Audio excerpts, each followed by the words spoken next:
honestly did not know it was him until after the play. You knew it was. Cam, I got in the huddle and they was like, "We're the killer bees." I don't have a bee in my name. JuJu, I'm thinking about your personality, and I'm like, how the hell did you survive being in New England with Bill Belichick? Oh my gosh, man, that's like a... All right, guys, welcome back to another episode of Not Just Football. I'm Cam Heyward, Hayden Walsh. We have to deal with a lot of stuff that's happened. We have a great episode, by the way, though.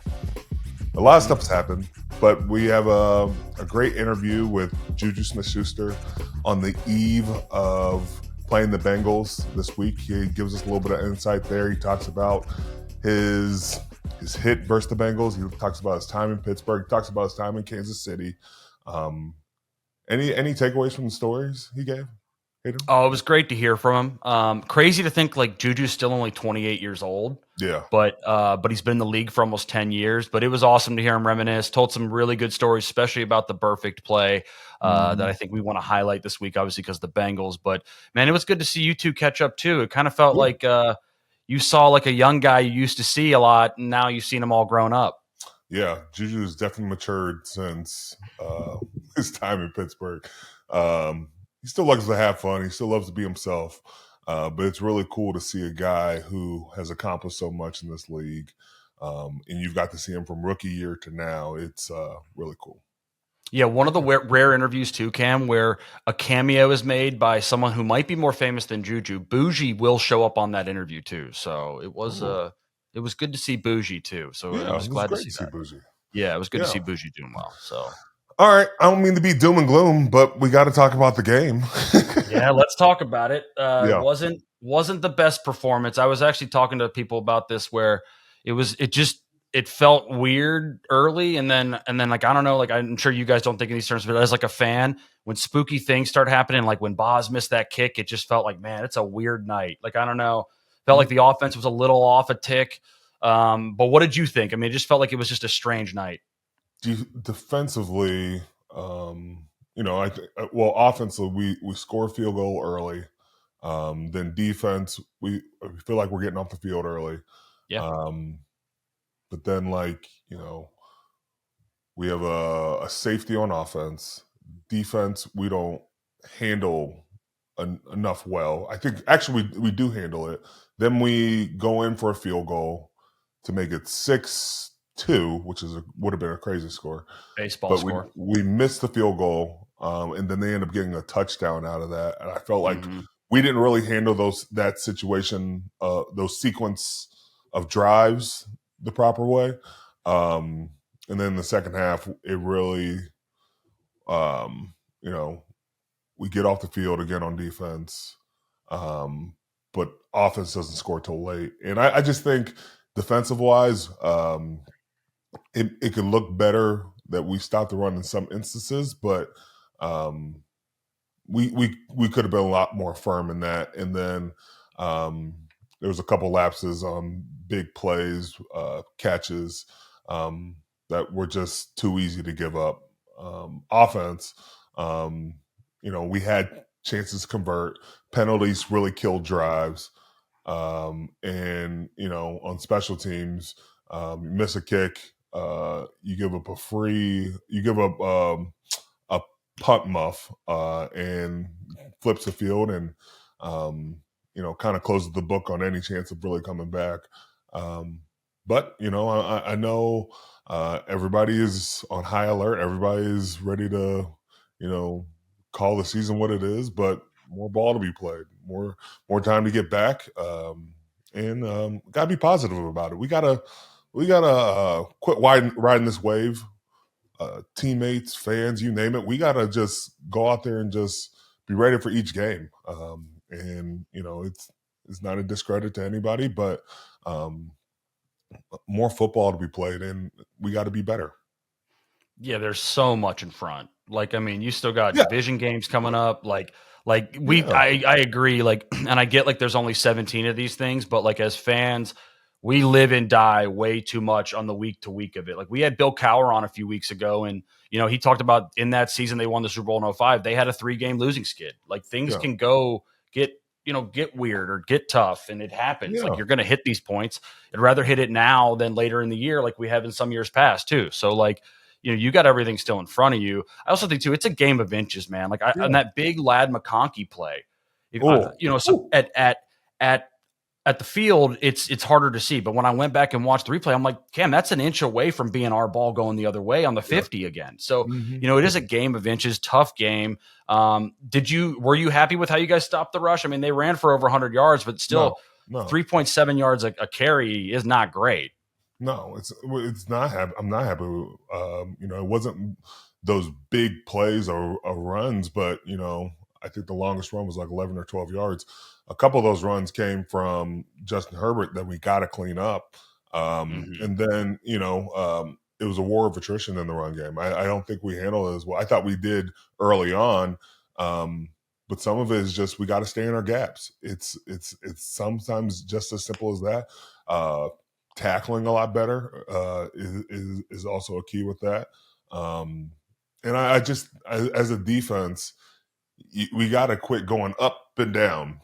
It's got to be a level-headed set where it's, and I think that would clean up not relying on turnovers. I think it's just you stop the run, right? And you have to understand the trickle effect with that. You stop the run, you create longer downs and distances. On the flip side, they have to pass for it longer. It gives your rush time to hit home. It allows you to switch up your coverages. That's all included in that. And then on the flip side, you get off the field, less plays as a defense, more plays as an offense, more times to attack. And I'll never be quiet about that. I just think there's more for us to attain if we do stop the run.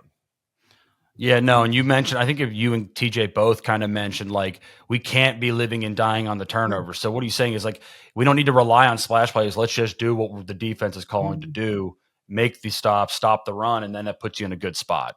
I love turnovers, and yeah, of course, but you can't rely on them. It's not realistic to get turnovers every game. It's just, you can't make a bulk load of turnovers happen every game.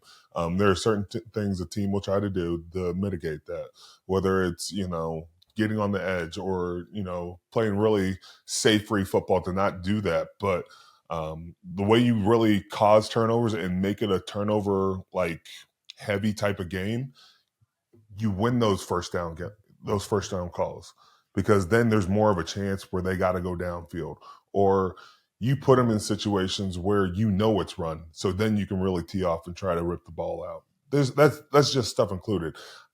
Saying like, oh, they have turnovers, I don't know if they can ever do that again. I don't really pay attention to that, but I just think you can't just think we have to get a turnover to even have a chance in a game.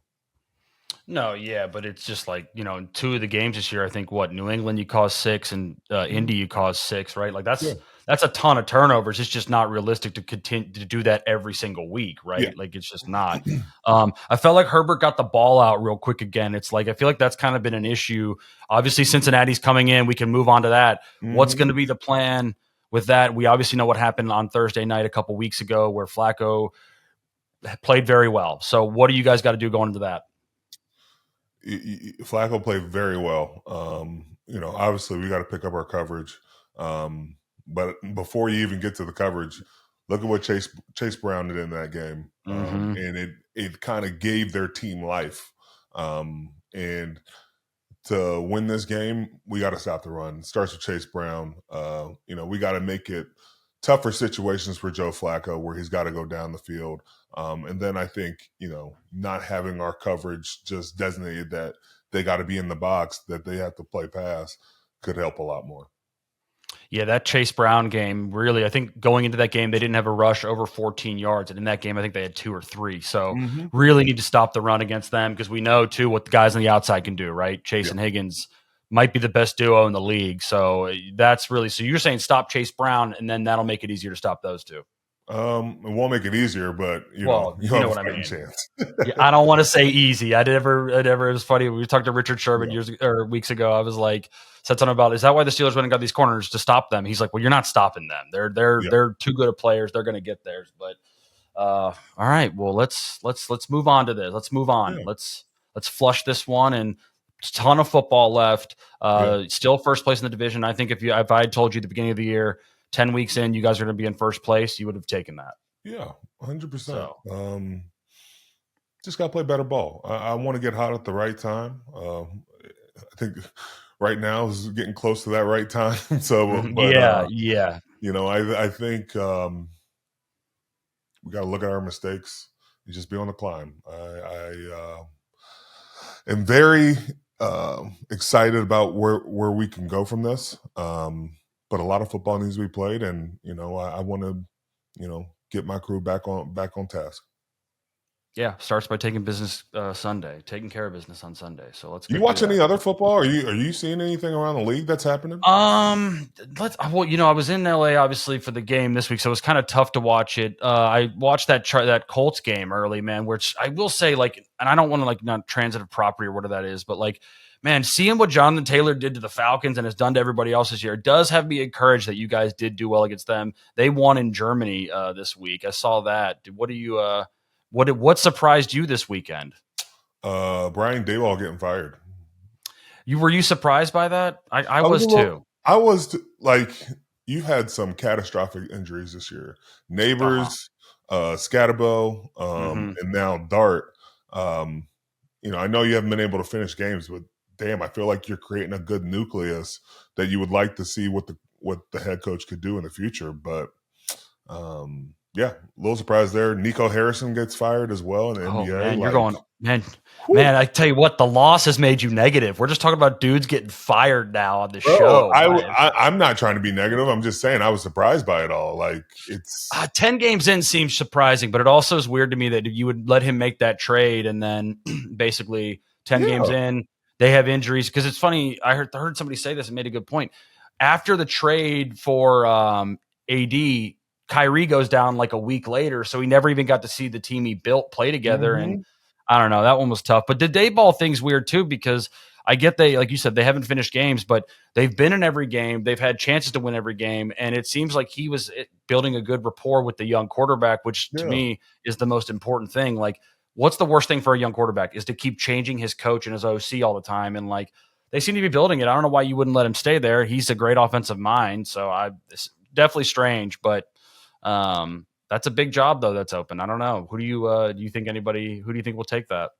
If I'm looking at like Madden and stuff, I think Hayden Walsh might have a chance. Oh, wow. Thanks. Yeah. Appreciate that. I was thinking Ryan Day, just leave Columbus and go to the Giants. You think he would just leave Columbus right now? I don't know. That's actually a fun question. What's a better job? Ohio State or the Giants? Ohio State. Really? Ohio State. Man, I don't know. That's a good question. That actually would be a good poll question. I wonder what people would say to that. I don't know about that because I think there's only 32 of those jobs, and like to get a chance to do it. Now, I will say there's only one Ohio State job. Yeah, but come on. There's other, but it's like it's the big time though. It's the NFL. Like, and Ryan Day's done what he needed to do in college too. He's got his natty. Yeah.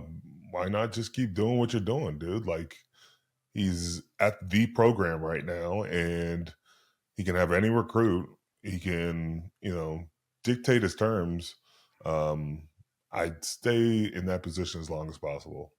I don't know, though, but think about it. He could draft Jeremiah Smith, and then he goes Neighbors and Jeremiah Smith with Jackson Dart and Scatterbo. There you go. That team's pretty good, Cam. With Ryan Day's offense, I think we've got something brewing here. Rumor has it Ryan Day, frontrunner for the Giants job. Who are your sources?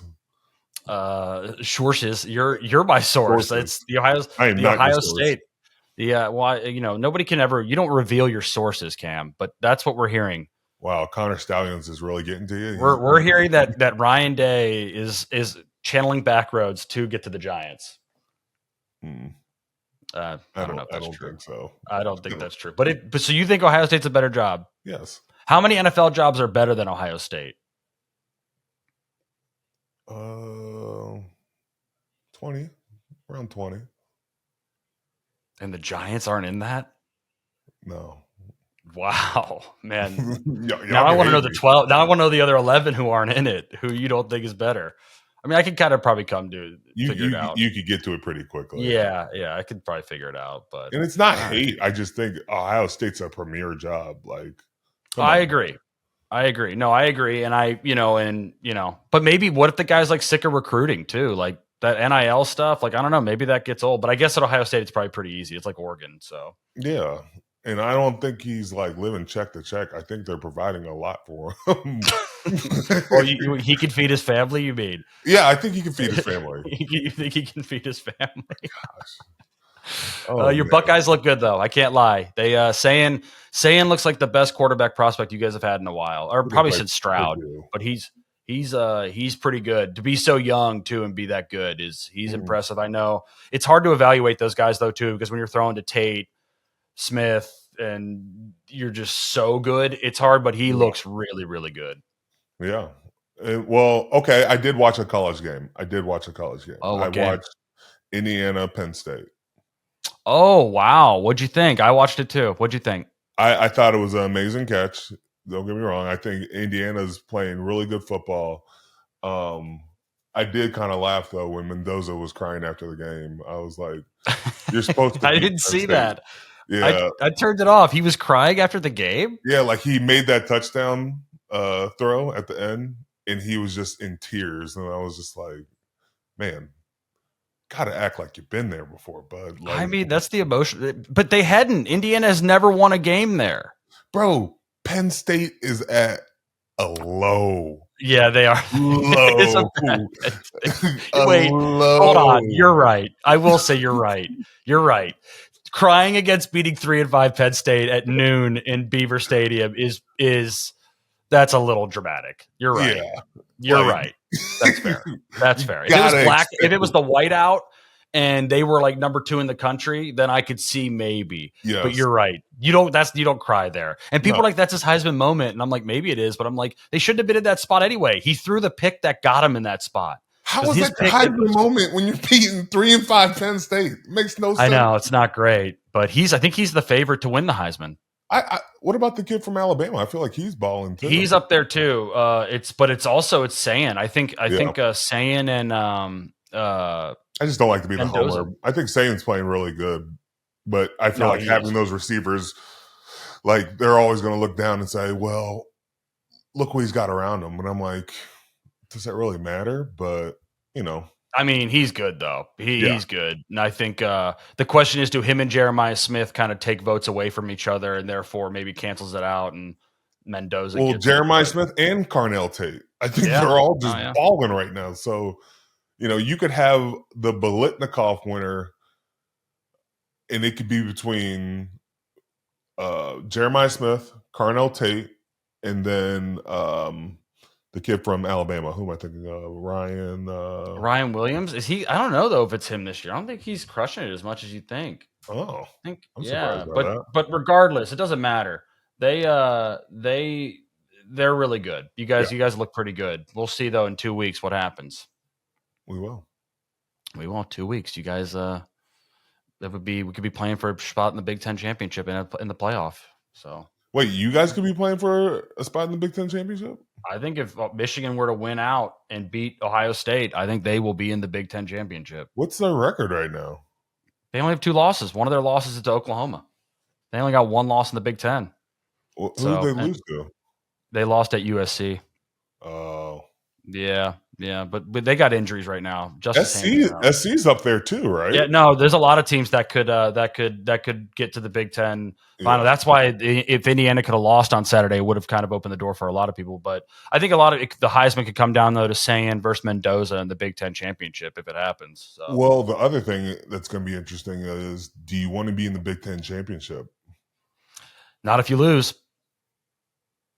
I mean, not if you lose. If you win, you're going to get the bye. So, yeah, it's probably worth it. But if you lose, no, I don't want to be in it. Well, and if you're not in the Big Ten championship, you get a game off. Yeah. And you could potentially get a home game if you're still hot. That's what you guys got. It's the Ohio State. I still think they would have won the Big Ten championship, but not playing in that game still gave them a home game against Tennessee. And then they got to play Oregon at the Rose Bowl. So Oregon didn't even get the benefit of getting the home game again. So it's like, no, I think you're right. Almost skip it. So you guys should just lose to Michigan then. Nah, We got to get. Yeah, you guys should lose to Michigan, so then you skip the Big Ten championship. That's what you just said. Wow. No, we got to get this one. We got to get it going. All right. Well, that is our intro. Now have a listen to our episode of JuJu Smith-Schuster, or interview. Well, I don't know why I said episode. But have fun listening to that. Tell us what you think. Leave it in the comments. Like and subscribe. And we'll see you next time. What's up, everybody? I'm Cam Heyward. You know Hayden Walsh. And welcome back to Not Just Football. Today, we are joined by one of the most electric receivers in the game, a Super Bowl champion who was also in the black and gold, and now with the Kansas City Chiefs, JuJu Smith-Schuster. What's up, brother? What's up, man? Thanks for having me, man. This is pretty cool, man, being a part of this and everything you got going on. Well, it doesn't happen. This doesn't happen without what you did, because I feel like you've opened up my eyes to so much with content and digital outside of football. Like, how did you get started with all of this and like passing on all this greatness to everybody else? Yeah, to be honest, bro, when I first started like the whole social media and like the whole content thing, I actually wasn't really into it. And then one of my really good friends at USC was like, yo, bro, you should actually like, start an Instagram, start a Twitter, start a YouTube. And I was like, okay, like, I'll play around with it. Just naturally, I think my personality just attracts so many people. And I think it's pretty cool to, to see the insider on people's life, not just football, right? Yeah. And when I first started it, coming to Pittsburgh, that kind of skyrocketed because, being part of an elite program, an elite, franchise, and just being myself, the fans kind of just took it all in, and they were just excited to see what's behind the mask, a football mask behind a football player, and they got the insider. So it's pretty cool. And now you see a lot of guys doing it, and then you're doing it too. So when you had reached out to our team, I was like, hell yeah, for sure. Man, I appreciate that. Watching you go from rookie to Pro Bowler to now Super Bowl champion, like what's been, when you look back at like your days as being a Steeler, what's the thing you miss the most about that time? Man, I would say just honestly, just being young and being able to just absorb so much, just like, bro, I'm in year 9. It's so different now. Like, it's not the young JuJu riding his bike to practice. It's not it's not the no license, getting driving lessons from, Al. And so it's a lot different. But I would say one thing I do miss, though, being in that black and gold uniform would have to be, I would say the fan base. I would say the fan base, the environment, playing in Heinz Field it's one of one, man. So, and definitely being the young guy, looking up to the older guys too, like the veterans, and just getting so much knowledge. Bro, it's been so long. Shit, it's not even called Heinz Field anymore. I know. It's not. They took the ketchup down. Where's the ketchup at? What's the field called now? It starts with an A? Acrisure Field. Yeah, it doesn't even sound right, man. Doesn't have the same ring to it. It sucks. It doesn't, and I'm sure a lot of people just say Heinz Field. They still do. Mm-hmm. Yeah, they still do. Sure. You brought up your bike, man. How the hell did you lose your bike? Man, long story short, man. One day I was late to work because I didn't have my bike, and went downstairs. I was staying in Southside, right by the Cheesecake Factory. So that area is a little popular for a lot of people who's bought a facility down south. So, man, one day I was late to practice, and bike was gone. So I ended up walking. I posted on social media, my bike got stolen. This AB had said, hey, man, if anyone can find JuJu's bike, I'll reward you to $200 and, 2 home game tickets. Tell me why the guy who stole my bike turned it in for the tickets and the money, just to find out later that he had about 50 plus bikes in his home. Insane. But yeah, now growing up, I never had the reason to just drive, right? I think my parents showed me everywhere. And then when I came to Pittsburgh, I was only, just 20 years old and didn't really care for a license, stayed down the street, ended up riding my bike. And then, like, because of that, one of my favorite celebrations you ever had was that Detroit Thanksgiving game. You score the touchdown, and then you go out and you put the chain on the bike, on the trainer bike, on the trainer sideline. bike. Yeah. Explain that thought process. Yeah, so I guess it was a big week. This is actually right before the bye week too, and I was like, at the time, doing celebrations was kind of like our thing too, right? Like trying to go viral with the celebrations with my teammates. And it was earlier that week where my bike got stolen. So when I scored that touchdown, I was like, you know what? I'm gonna go lock up this bike and say it's my bike, and and carry on the storyline to that. So I think the part of whole like social media is just capitalizing the audience and being able to just maximize it to the fullest. So that was all that. I can't really remember that one. JuJu, you came in the league at 20. I'm really interested to hear, what was the transition like from USC to Pittsburgh for you? Honestly, it was tough. It was hard. When I went to college, I was 17 years old. I played 3 years. I left early. And it was tough, man. Being in a household with 26 people in your home and always being so loud and moving all the way across the country, not knowing where Pittsburgh was or what PA the state was. And all I knew that there was 300 plus bridges and Permane brothers. That's two things people talked about coming to Pittsburgh.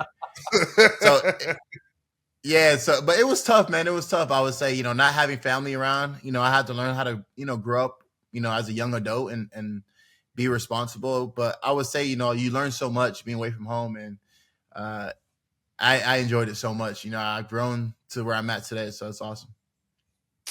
Talk about growing up, and you mentioned Al Villanueva teaching you how to drive. Bro, yeah. I remember you had the slingshot in that holographic car. What did you take with you to go do your driver's test? I actually didn't take neither. I actually took the car that they provided for me. Oh, okay. But funny story. So I go and I take my driver's test, right? I take the written exam. Failed the first time. Didn't even pass. So go back the next day. I end up passing. And literally, I would say 2 weeks later, I went down to like in the middle of somewhere PA, like an hour and a half away to go get the slingshot. Mind you, the slingshot was was like to drive stick shift. So I didn't even know how to drive stick shift. I get dropped off by my friend, and I'm out there for 2 hours practicing how to drive stick shift on the way home. So yeah, that was a cool experience. But big shout out to Al, man. He was a great teacher. I would say the car that we practiced in with him was just like his big truck. So it was like the biggest car. So when I got into a smaller car, it was easier to pass the test. And then, I remember your last year, you get hurt in your last year with the Steelers. And, I'm watching you keep battling back, and you come back for the playoff game. And I got to say that watching that season and just watching what you were going through, for you to even show up in the playoff game, I thought that was just spoke a lot about who you were as a man, and who you were becoming. What was your mindset like? Even though you were on a 1-year contract, you were dealing with so many different things. What was your mindset of even going out to play football again? Yeah, man. It was tough. I was going, just finished up my 4th year and going into my 5th year. And, I had the opportunity to go to Kansas City Chiefs and other teams, but, the Chiefs were on me heavy. And, I decided to stay that extra year because one, Ben came back, I get to play with you guys again. I was so familiar with the offense. I knew I was going to get the targets that I needed and I wanted. And going into that season, I was just so excited. I trained probably one of my best off season going into that year, my 5th year. And, unexpected injury happens, right? Shoulder comes out the socket, tore labrum. Long story short, the whole mindset I had was like, Dr. Bradley told me, he was like, hey, you're done for this season. I cried all night, man. I just cried and cried. you know how it is when guys are on that 1 year prove it deal. You know, you want to get that extended contract and stay with the team, and it didn't work out. So I prayed about it, and I just, I told myself, I'm gonna just train every single day, whatever I could do, just get 1% better. So I was actually doing stuff outside of the facility. I was staying at Glass House in Southside, and I was going down at like 1 a.m, 2 a.m, getting on the bike, getting on the treadmill, doing shoulder presses, things that I wasn't supposed to be doing. And when Dr. Brown was like, "Hey, man, like you could possibly come back, right?" And I was like, "Are you serious?" And I was like, "Okay, cool." So that kind of like pushed me to like motivate myself to get back, to be around the team, and that's what I needed, right? So when I got back, obviously, like first day pads on in like 6 months. So I'm like, "Oh, this feels like awkward." Ben's throwing me the ball's spinning a little differently. So, but I would say being back on that team, being back on that field and playing with you guys, it was so much of a relief that, not only that I was able to show my teammates that it meant more than just football, but I was able to show a lot of other people that, you could come back to, the tough times, the adversity in life. And although it wasn't the ending we wanted, but I would say like, man, I was very happy with my progress throughout, my injury. I jumped the gun there. I had to get that story going because that's one of my favorite JuJu memories of just watching you battle back. But we're going to rewind it a little bit and talk about your five-star recruit. You were choosing between USC, Oregon, and Notre Dame, and you chose USC. Why did you want to be a USC Trojan? Man, why don't you want to be a Trojan? You should have been a Trojan. No, man. Growing up, and you know how Polynesians are, man. The culture, we're just so family. Yeah. We want to be so close to home. We want that motherly love, the father, being able to go to our own church. And Notre Dame was a special place. That's one place. It's an independent school. Great organization, great franchise. They put players in the NFL too as well. Another place where they do get a lot of polys, but I feel like being home just felt so special to just be close to home, and it was just easier for me to just actually enjoy playing for the Trojans. And growing up, like watching Reggie Bush, watching Troy Polamalu, watching Raymond Lunga, Matt Barkley, Matt Liner, like Lendo White. I can go on and on. Being from LA.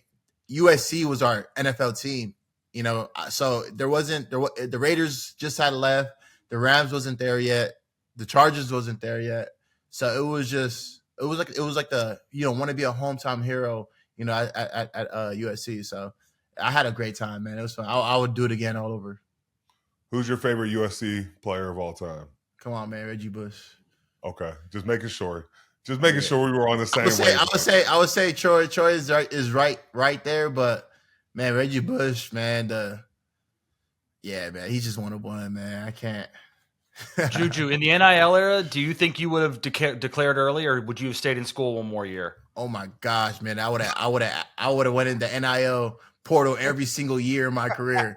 I would maximize. Nah, I wouldn't do that, but I definitely would have consideration of. Definitely probably staying an extra year for sure. Oh my gosh, these kids nowadays, they have it. It's so different, man. They have it so good, and it can either hurt them or it can help them. So it's good, man. It's good. It's good, bad. It has its good and bad. And then you get drafted by the Pittsburgh Steelers. What was that draft day experience like? Man, it was awesome. I had an opportunity to just stay home with my family, experience that. We did it in Newport Beach. First day was tough, right? Everyone's like, I was drafted 2017. The first round, they took 5 receivers, something. Okay, cool. I'm coming. Like, this is about to be the time where I get drafted in the first round. I fell short to the second round. I fell short to the late second round. And when I got drafted, it was like a big relief, man. Like to have your name called, to have, Mike Tomlin call and, saying, are you ready to be a Steeler? And I was just like, man, I'm all the way in. I'm locked in. So it was cool, man. When I got the call and we partied all night, we had a big pig. We ate all night. We jumped in the ocean. Yeah, that was fun. So yeah, it was a big celebration to this day. And it's cool, man. and then you're part of a legendary draft class. You, TJ, Cam Sutton, James Conner. Did you guys know y'all were going to be integral to the team as soon as y'all came apart? Honestly, no. I mean, I could see TJ. I could see James Conner. One thing about Mike Tomlin, man, he loves drafting within the home. So I could see those guys being very implemented into the role. I can see Cam Sutton too, like those guys. Myself, because there were so many stacked wide receivers, bro. We had AB, we had Martavius, we had Eli Rogers, we had Sammy Coates, we had some dogs. So like being as a young dude I was, it was just more so just being a sponge and absorbing that experience. And when I finally got my time to start, I just didn't look back and just kept going forward and looked forward. So it's pretty cool to see, how far I come, playing there and the experience I was able to gain. Were you intimidated when you stepped in the huddle with AB and Le'Veon and Ben for the first time? Yes. Man, Cam, I got in the huddle and they was like, we're the Killer Bees. I don't have a B in my name. I could be the S, the Killer Bees with the S at the end. But, man, I would say one of my crazy experience was we're playing against the Bengals, right? It's like a noon evening game. It's in the daylight, and as a kid, I used to sit back in college. I used to watch, you guys play, and I always wondered, man, like Ben was just so good and known for, game-winning drives. And I was sitting in my couch, and I'm sitting like, damn, I wonder what they're talking about, like what's going on in that huddle. And then like 5 years later, fast forward, I'm in the huddle with these same guys going down to win the game against the Bengals, and all I can remember was Ben say, man, this is what we came here to do. This is what we do. Let's go win this game. AB takes his slant to the crib. And I was like, oh, yeah, he's different. He's different. And then the whole time I was like, at 20 years old, I'm like, there's no way this is actually happening. I'm like, I'm living a dream. How did you and AB coexist in Pittsburgh together? Like, what did you learn from him in those moments? I learned so much. I learned that hard work does pay off. And he was probably one of the first dudes that was actually posting a lot on social media, especially Snapchat, like doing the whole finger thing, getting your fingers stronger, working out late nights, the food he's eating, the training he was doing. That was one thing that I definitely took from him is that, when the pass come on is, it's me and the ball. And when the ball's in the air, I got to go get it. And that's something that, his hard work, pretty much, I say, I'll take from him, over the period of times of being with him. What was your welcome to the NFL moment, though? You had to have one. Yeah, so we're playing against the Ravens, right? And we're kind of like in this like 12 personnel, tight end. I'm cut like down split. So basically, I'm kind of like this, like I'm in my 2-point stance, and I'm down low, so like I'm kind of like really low, but I'm on the edge, right? So I'm next to the tight end, and I'm supposed to chip the dude next to me. So I'm down low, and I look up like this, and I see like 50 bars on his face mask, 50 bars. I'm like, who the hell is this dude, bro? I look up, Terrell Suggs. I'm like, oh. So I try to go to chip him. He's just like pushing me like a little feather. I'm like, all right, get out the way. But that was like the time where I was like, bro, there's no way that like he's still playing and I'm doing this. And so that was pretty cool. And then another one I would say James Harrison, man. He's one like growing up and watching him play and then going against him, you can't move the dude. And I was like, that was my welcome to NFL for sure. JuJu, you had a really good rookie season, but your second year in the league, you really seemed to explode. What happened from year 1 to year 2 that made you really take off? Yeah, I would say honestly, just building that connection with Ben, that chemistry over a period of time, something that you get so used to, the way he calls the plays, the coverages he sees, finding like those areas or spots to get open. So that was something that I would say like that offseason we worked a lot on, and Ben made my job a lot easier, to do those things. But also too, like having AB on the other side, taking the number one corners and me going against the number twos, and having those other guys, and you got guys like Le'Veon Bell, you got guys like James Conner where you have to respect in the backfield, and then you have Jesse James, and it's Vance McDonald. Those guys were able just to help me out so much, and to have that explosive year. JuJu, Monday Night Football against the Bengals. One of our brothers gets hurt in Shazier, and that was a somber moment. But there was also a kick-ass moment where you laid out Vontaze Burfict. Talk about that block and take us through that moment. Man, everyone asked me this question. It's crazy. I honestly did not know it was him until after the play. Bullshit. You knew it was. You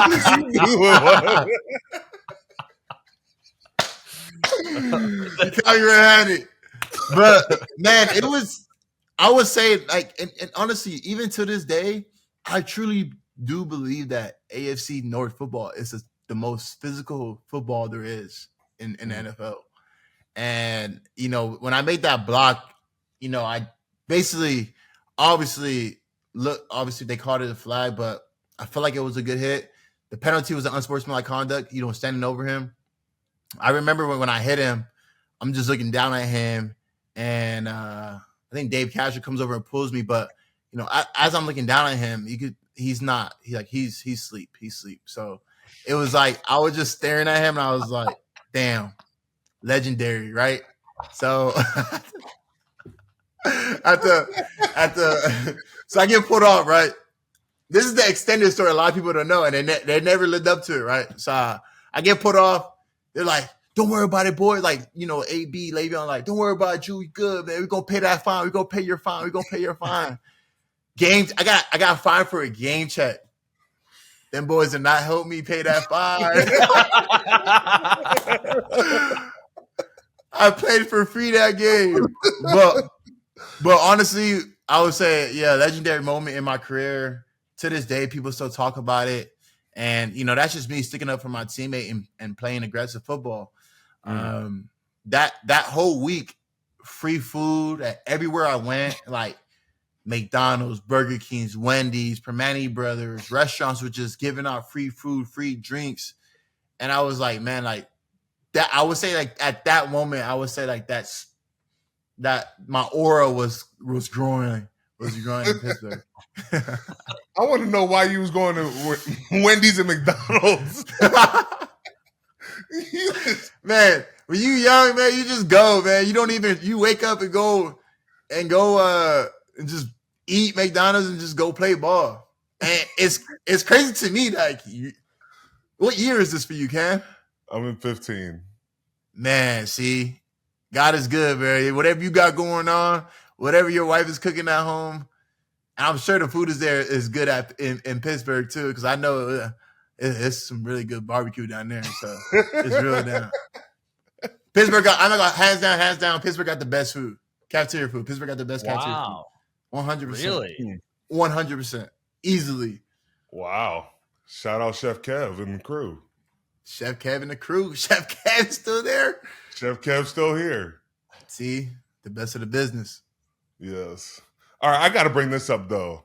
How the hell did your dog, Boujee, become a Pittsburgh celebrity? Man, who doesn't love Frenchies, right? Right, Hayden? No, like everyone loves dogs, but especially Frenchies, though. I think everybody just love like little. Is Boujee down here? Boujee, come here. Come on, the people want to see. Oh, we're getting Boujee to man. Wow, Boujee. This is great. Yeah. How can you not love that, Cam? Yeah, he's a little meatball right now. It's getting to the winter weather, man. So you got a little bundle up. But Boujee though, honestly, just pretty much took him everywhere. When I moved from LA, I was like, man, I need to have somebody with me. The house is too quiet, so I got this guy right here. He's my little pig. He be snoring all the time. Yeah, we could hear him. I could hear him on the mic for sure. Yeah, but he was like my road to dog, man. Everywhere I go, He took him to the park. You know, he was like my wingman, man. He was like, you know, he'll get all the ladies to say, come say hi to him, get the little cuddles and snuggles. And I was like, okay, cool. But he's 101, man. So he's a good dog. All right, my producer asked this: are Boujee and Portia still together? Are Boujee and Portia no, man. They ended up the long-term distance, you know, didn't really work out for them too. So Boujee is single right now, you know, ready to mingle if there's any other dogs out there in the area of Kansas City. How many people just stop and want to know what's up with Boujee, Juju? Do people just really ask about just Boujee and never ask about you? Yes. They're always like, how's Boujee doing? How's my dog Boujee? And it's always like fans who's been watching, you know, since the Pittsburgh days. And it's like, I always get in the comments, everyone saying, man, you know, bring Boujee back to Pittsburgh. You got to do this, do that. I'm like, come on, man. Like, we're on from that. All right, back to football. You know, after your time in Pittsburgh, you move on to Kansas City. What was it like going from Ben Roethlisberger's final years to Pat Mahomes? It was cool, man. I would say, you know, playing with Ben towards the end of his career, I would say the knowledge of how much he knows football, like the veteran savviness of him is like the guy can know the coverage before we even get to the line of scrimmage and can work one side of the field to the other. And I thought that was pretty cool. And his knowledge of ball was just so many years behind it, right? But going to playing with Pat, a guy who can throw the ball anywhere on the field, whose arm talent was, you know, ridiculous and still ridiculous, it's so much fun, right? Even when you think a play is dead, it's not dead. He's a guy that, you know, he goes through all his progressions and, you know, he make plays happen when you feel like it's over. And I think that's fun, man. I think playing with him is they're both like backyard football, but if I wish I would have had Ben a little bit earlier in his career, because I feel like it's pretty much the same in that era, right? And I feel like when Pat gets to the point where, you know, he's playing 15, 16, 17, 18 years in the league, he's going to know so much ball. It's going to be a lot easier for him.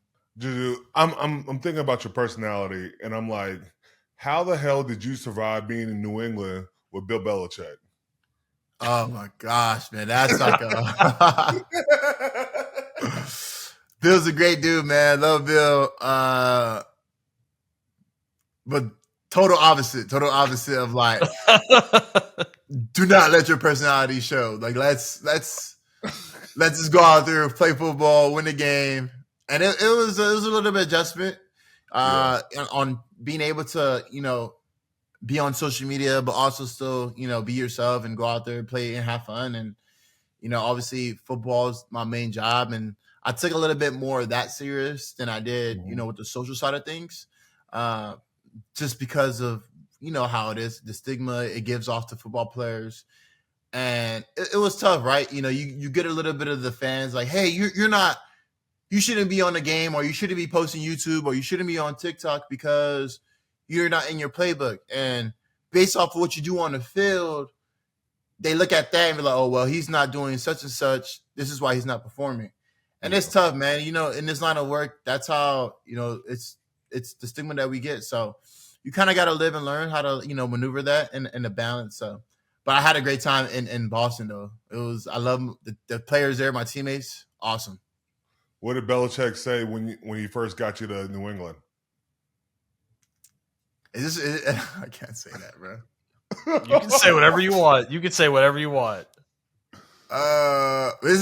is not live. This is recorded, right? Yes. Yeah. All right, cool. Okay, so this was new to me too. So when I first got the call from New England, I was talking to the head coach, and obviously the head coach, Bill Belichick, you know, talking to him, saying how he was going to use me, how, you know, excited we were to play, you know, for the Patriots. And usually, you know, you're done talking to the head coach, you know, you'll talk to the GM and, you know, the owner and whatsoever, right? Mm-hmm. So I'm getting ready to talk to GM. He's like, hello, it's the GM. Still Belichick. Belichick is the GM and the head coach. So Belichick is the guy that tells you how we're going to use you, but also going to write your deal for you. And that was like new to me. So that was one. But I think my first experience with him, man, he told me like a dick joke, and I was just like, it was just like caught me off guard. I was like, oh yeah, okay. It caught me off guard, and I was like, oh, okay, this is the Patriots way. This is what we do here to win Super Bowls. But ever since then, man, he's a great dude. He's a great coach. When you talk about head coaches and defensive schemes like Mike Tomlin, like Belichick, like these guys are, man, they're so good at what they do. Like, especially like the schemes and having guys play different position. Like, you know, when you have TJ Watt, you know, dropping deep third, playing the flash, you know, covering a tight end, wide receiver, hybrid, like, you know, those are the defense you get from Belichick too. Like you have linebackers playing safeties playing linebacker, like rotating. So he's a great, you know, defensive-minded coach, and it's really cool to have that experience, because then once you see it in practice, you see anything in the game. Mm. What do you make about his trip to college? How do you think he'll end up faring there? And have you been surprised by some of the stuff that's been surrounded with him recently?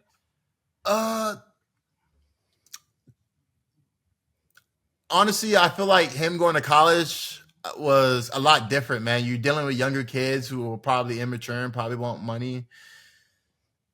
In the NFL, the line of work you get, I mean, when you're the head guy, you control everything.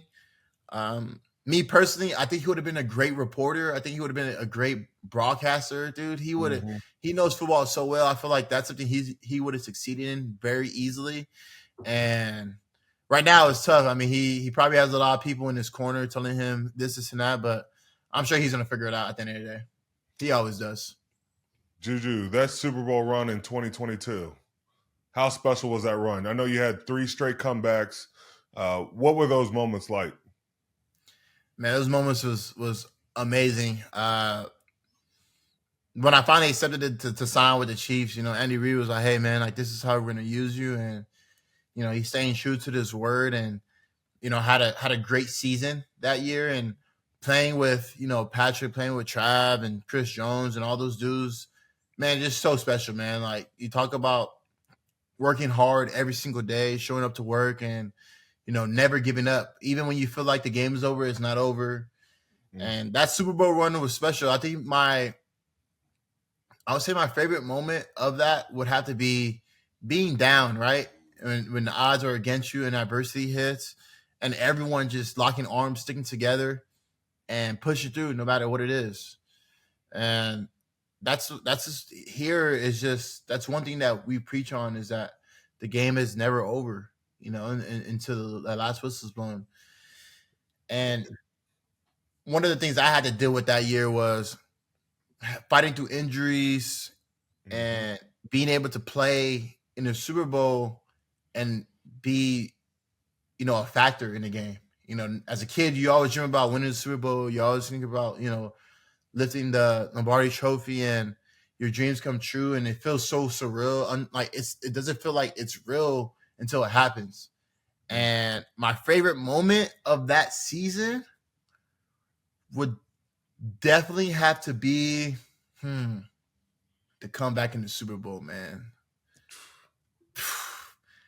Down at halftime, everyone saying this speech, but like there was also a moment of silence in that locker room where like everyone's thought and mind process was all on like the same go.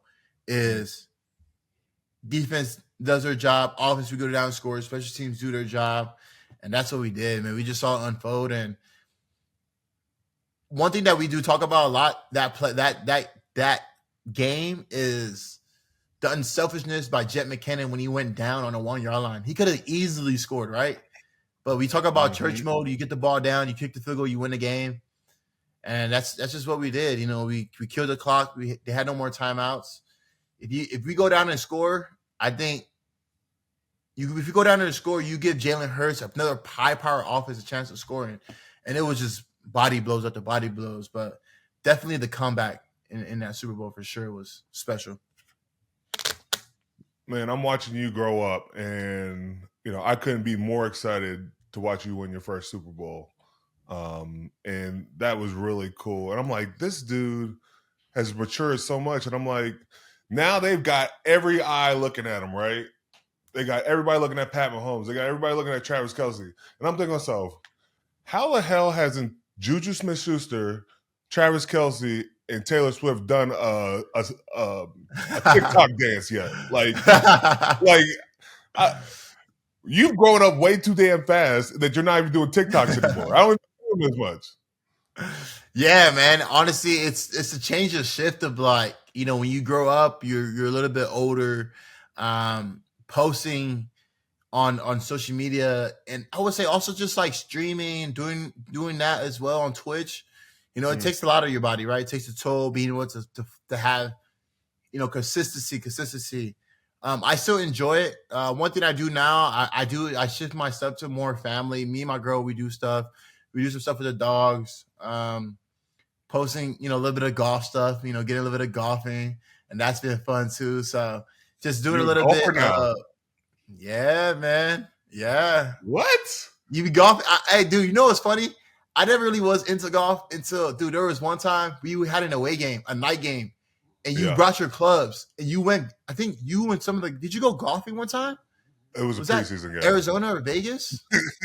It was preseason. I won't take them if it was a real game. It had to be preseason. Yeah. But I didn't know you golf until that moment. I didn't know a lot of people golf until that moment, but that's been like my angle right now is just getting into golfing and just vibing, honestly. I got to bring up this. You get engaged this offseason? Was this past offseason you got engaged? Yes, sir. Yes, sir. What's this wedding going to look like? How crazy is this thing going to be? Yeah, you know how we get down, man. It's going to be lady. You know what it is, man. Don't act like you don't know how it's going to get down. Nah, it's going to be awesome, man. We're doing it in California. We're doing it at the Ritz, and it's going to be exciting, man. This all season is going to be fun. Having my family there. We're trying to keep under 200, but you know how it can get a little bit more than that. Free drinks. It's going to be a little vibey. Everybody's having a good time. So, how involved are you, JuJu? How involved are you in the planning of it, or is this all your wife or your fiance? My fiance, man. My fiance, she does a lot of the planning. I'm the guy that says, no, we don't need that. Hey, maybe a little bit more of this. Maybe less flowers, more candles since they're cheaper. Like, I didn't believe how much florists is costing nowadays. Man, that is they're taxing. So she's great with the planning. I'm not really the best planner. So JuJu, what's awesome. The one thing you have to have at your wedding? One thing I gotta have at my wedding? Yes. In-N-Out food truck. Ooh, I like the end of the night. At the end of the night. Come on, Hayden, man, you know that. I love that's you need how you the food at the end of the night. That's a veteran right there. That's a very good move. You can't go to bed hungover, man. You gonna feel that. Smart move. All right, last question for me, and then I'm gonna let Hayden play his game real quick. You guys started off 0-2. People wrote you guys off, which they should never do that. You guys battle adversity better than anybody. Now you're 5-4. What is the offense starting to do that's really starting to click? Honestly, man, we have this thing called EGE. Everybody eats. It's tough when you have so many guys on a team, right? You have Rashee Rice, you have Travis Kelce, you have Noah Gray, you have Kareem, you have Pop, you have Smitty, you have me, you have Hollywood, Tyquan. Dude, the list goes on and on, right? And what's so good about our team is the selfishness, and that it's one common goal. Everyone has to just live, not every game is going to be your game, but when your opportunity comes, make the best of it. And it's just one common goal, right? I would say that's one thing I learned here is that for a team to be successful and to be, playoff bound, to be tier A, tier 1, Super Bowl bound, I think it's the selfishness of having to it's not about me. It's about the team, and the team wins. When the team wins, everyone gets taken care of. When we won a Super Bowl, everyone on that team either got paid, got an extension, they got what they wanted. But it also, because a lot of teams see that and they're like, yo, we want him a part of our team. He knows what it takes to get there. So, like you said, man, we can't count us out because we all know what it takes to get there. We all know it's not easy and it's adversity, and it's just a great place to be, man. And you have great coaches with a great quarterback, a great defense, great DC. You know how it is. It makes everything go smoothly. Hell yeah. All right, Juju, we like to play a game with our guest here called This or That. I give you a few options. You got to pick one, all right? It's this or that. All right, here we go. Rather play a playoff game at home or on the road? Oh, at home. All right. Play you like more as a Pittsburgh Steeler, your 97-yard touchdown against the Broncos or your 97-yard touchdown against the Lions? Against the Broncos. Yeah. All right. Better athlete, Martavis Bryant or Antonio Brown? Ooh, Antonio Brown. Dude, they're both freaks, though, but Antonio Brown. I was just saying, Martavis was a freak, man. That guy. Freak, bro. Like, running that fast, that tall. I think about the catch against Cincinnati, too, with him, man. That thing was unbelievable. Yeah. All right, better motivator, Andy Reid or Mike Tomlin? That's a good one. I gotta go with Mike Tomlin. All right, rather do training camp with the Chiefs or in Latrobe with the Steelers? Ooh, I would say I would probably go. You can't miss Latrobe, man. Come on, be honest. Come on. I would say Latrobe. I'm going to say Latrobe because what? Bro, Sharkies? The Chiefs training camp is so hard. It's tough, and especially as the offensive player, like we run. Like think about it, we throw the ball 60 times a game. Like you're like there's no like, and then you got to go out there and run. So I would say I miss Latrobe, but it'll be fun to play at Latrobe. I mean to practice at Latrobe again. All right, last one. More physical game in the AFC North when the Steelers played the Browns, the Bengals, or the Ravens when you played with them? Ravens, easily. All right, that's all I got, Cam. I got one more for you. Permane Brothers or Joe's Kansas City Barbecue? Oh, Joe's Kansas City Barbecue. Did you like Permane Brothers? Be honest. Did you like? I do not like Permane Brothers. The whole French fries and the sandwich did not get me. No, not a fan. Not a fan whatsoever. I'm going barbecue all the way, Kansas City. You know the vibes. Hell yeah. Juju, I got one last question, and this is just because we have our next guest on pretty soon, but I've got to make sure I ask this. What was it like being coached by Uncle Snoop? Ooh, that was, dude. Honestly, being coached by Uncle Snoop was so fun. And like playing his music before games and then also playing with his sons too was fun too. But I think it was just, he had that aura of, he also just knew ball. Like, when you look at somebody like, he's just an artist or, he actually knows football. Like, I think he's one of the best Madden players too to ever play the game. But it was fun, man. He plays Madden heavy. But I would say it was fun. And then going to Pittsburgh and him repping, the Pittsburgh Steelers and great dude, great coach, man. I mean, even a better human being. All right. Well, I appreciate you saying that. Juju, we appreciate you coming on, dude. You killed it. We're thankful for your time. We know you're going to continue to keep balling out and, just thankful to have you on the pod.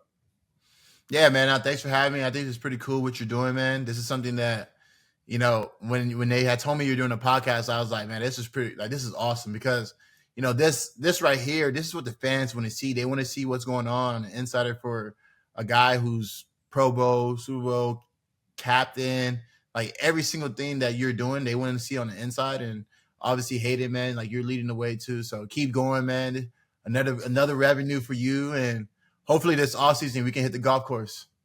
All right, I'm down. Shoot, bring the clubs. Come on to Pittsburgh. Get him to your event, Cam. Get him to. You got to get Juju to your golf event. Yeah, I'll when is that?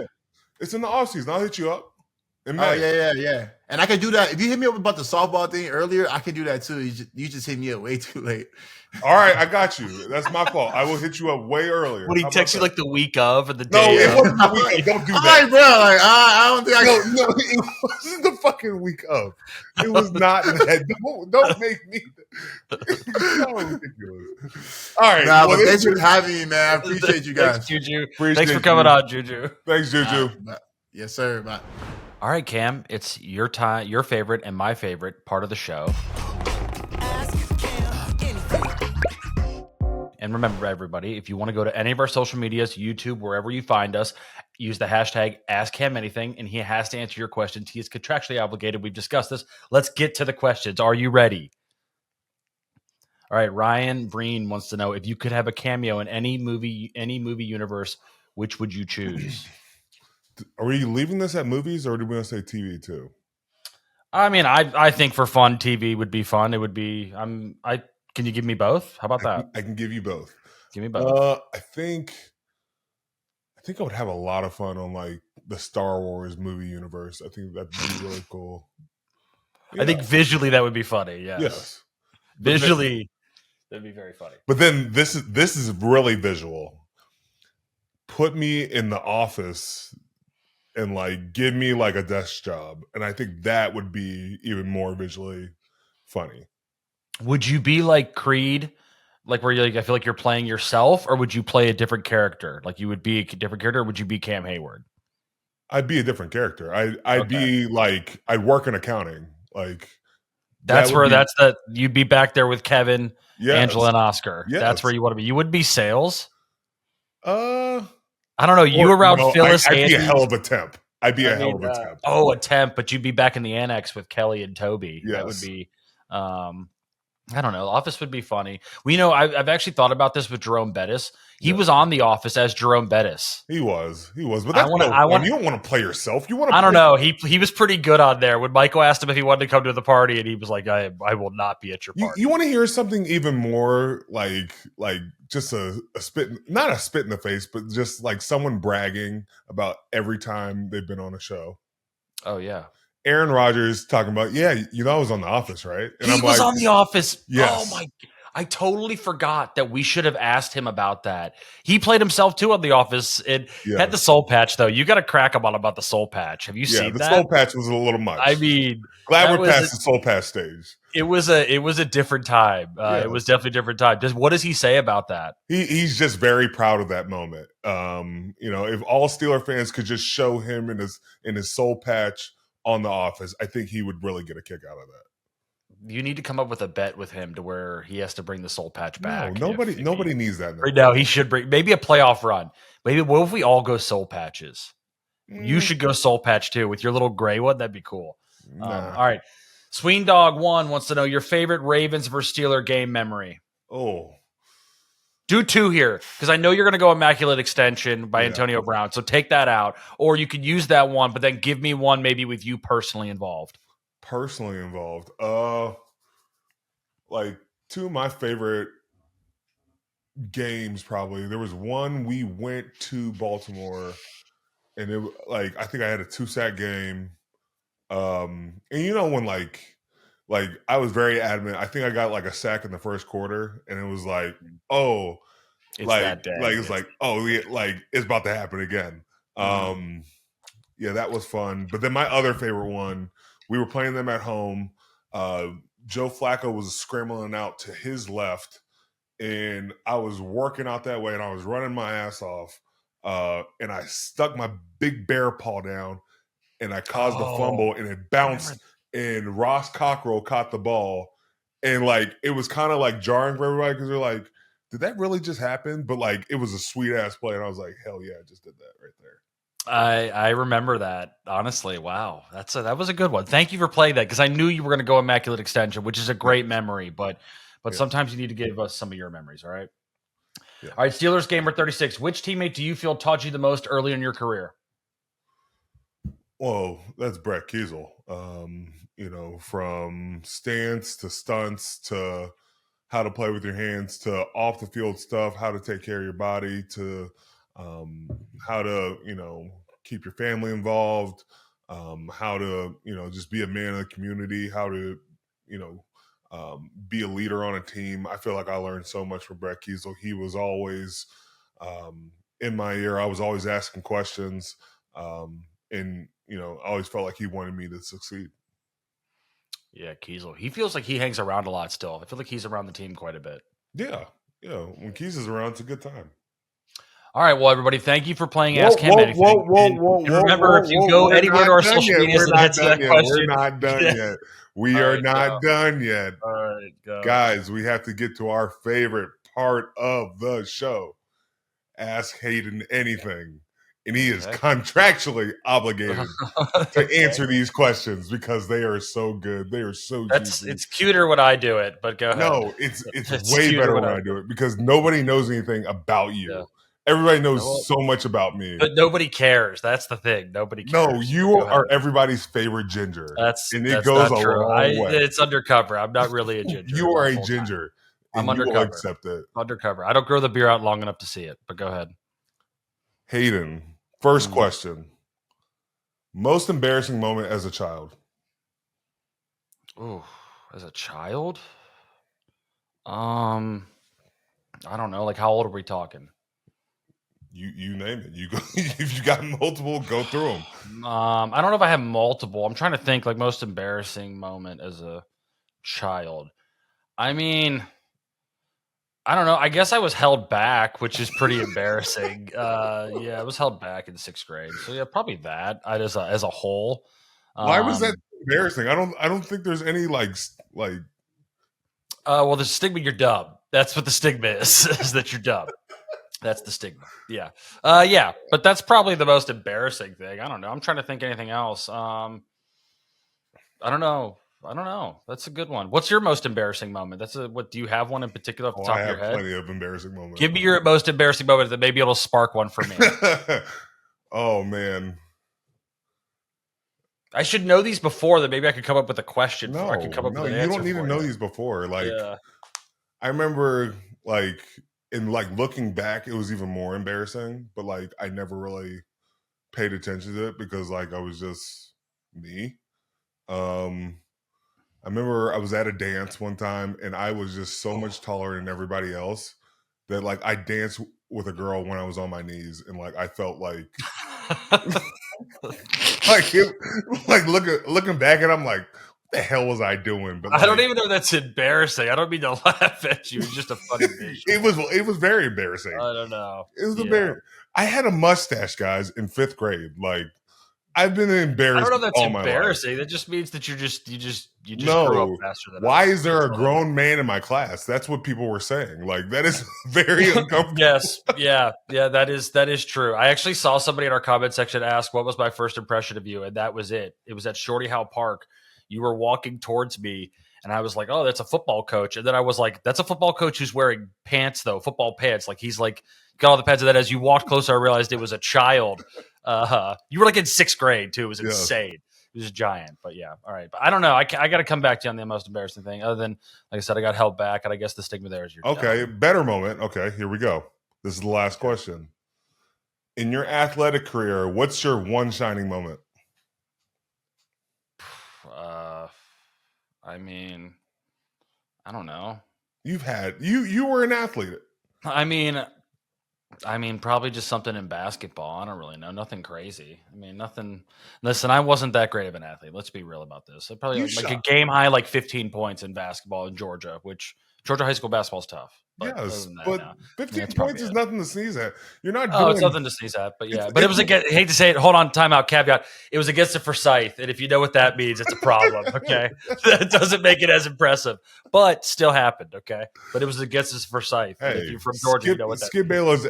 Skip Bayless average. Yeah, but here's the thing. I don't lie about it. Listen, we were a 3-and-D guy, okay? That's what we were. We were a hustler, got on the floor for the ball, okay? We knew our position. We weren't the main scorer, but hey, we'll pop in that corner, hit the 3, and we'll pick up full court. We'll pick up 90. And that's what you do now.